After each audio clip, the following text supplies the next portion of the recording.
एक तू मित्र कर, हा. आरशासारखा. खरं सांगू का, मित्रांचा माझ्या आयुष्यात फार मोठा रोल राहिलेला आहे, फार मोठी भूमिका राहिलेली आहे. अगदी तुला खरं सांगायचं ना, माझा हारून मिर्झा नावाचा मित्र, त्याच्याविषयी आवर्जून मी सांगेन. शहराला माझ्या त्याच्याविषयी इथे धर्म हे वगैरे गोष्टी नाही गळून ठरतात रे, गळून पडतात बाहेर सगळ्या गळून पडतात. त्या हारून मिर्झा नावाच्या मित्रामुळे मी जो कोणी आहे त्याचा फार मोठा हिस्सा आहे ह्या माझ्या योगदानामध्ये. काय झालं माहितीये, मी जेव्हा 10वी झालो, 12वी झालो, मग डीएड झालो, डीएड मला कमी मार्क्स आले, मग माझा नंबर लागेना जिल्हा परिषदला शिक्षक म्हणून.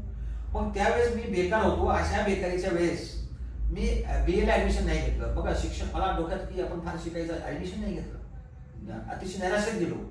मग मी त्यांना मला फॉर्म भरायला लागला, बीएला ऍडमिशन घ्यायला लागलं आणि परीक्षा राहिली. 1 महिन्याभरात माझ्याकडे पुस्तक नाहीत, पैसेच नाहीत ना, पैसेच नाहीत. मी फार चिंतेत होतो, आता कशी पैसे द्यायची.